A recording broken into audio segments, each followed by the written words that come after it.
Hello there everyone and welcome back to Green Gourmet with a new recipe. Today's recipe is some very cheesy red radicchio and potatoes. It's basically a cheesy potato casserole with an extra bonus, which is the red radicchio, which is delicious. And it's got this slightly bitter taste that goes very well with the sweetness of the potatoes and all that fantastic cheese. So let's cook it together, but before we dive in and get our hands in the kitchen, subscribe to my channel, Green Gourmet, and like and share the recipe with all the people you think might think, "Ooh, this is very yummy." And write in the comments here below to let me know if you made this recipe, what you think about it, but also for any questions you might have, I'll try and answer. So now, back to cooking. The first thing is the potatoes. I cooked mine in the microwave, which is not something I normally use a lot for cooking, but I think that the microwave is absolutely perfect for the potatoes. If you don't like using the microwave and you just want to boil the potatoes, go ahead and do that. It's really your choice. The end result has got to be boiled potatoes, full stop.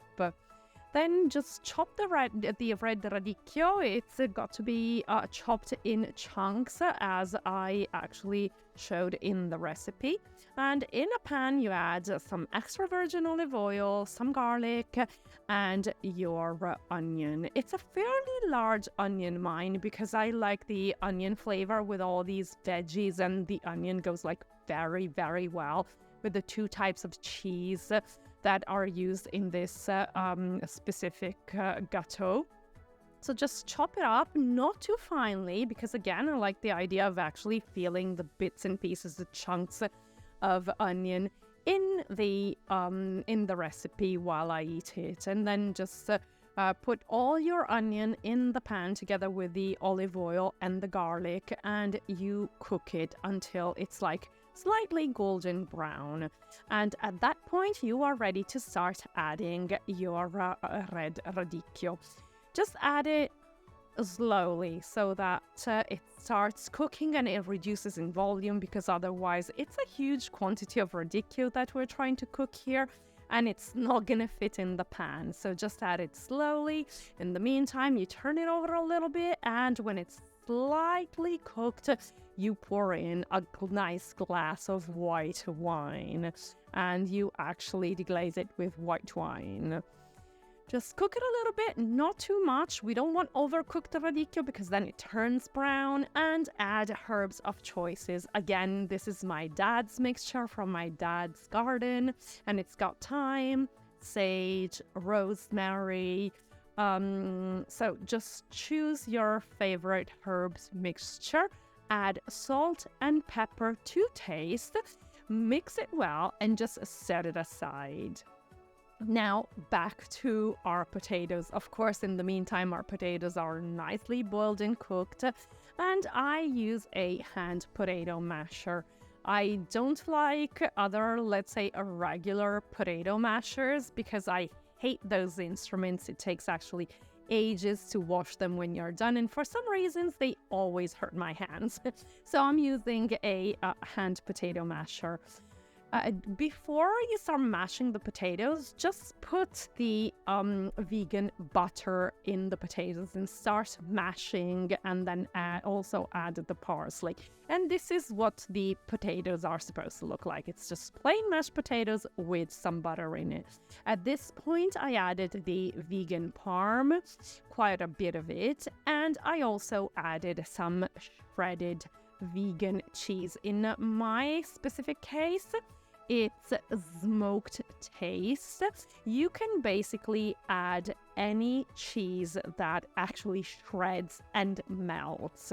This is really based on your personal taste, and it's got to be coarsely shredded, because the point is that it's got to be a cheese that melts when it goes in the oven. So this is how you create the nice creamy cheesy texture when you dig your fork into this Gateau.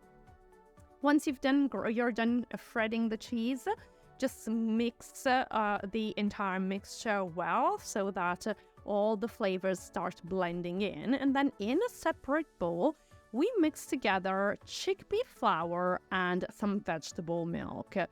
My choice here is for soy milk. Rice milk also goes very, very well in this recipe because it's slightly sweet and it goes very well with the red radicchio.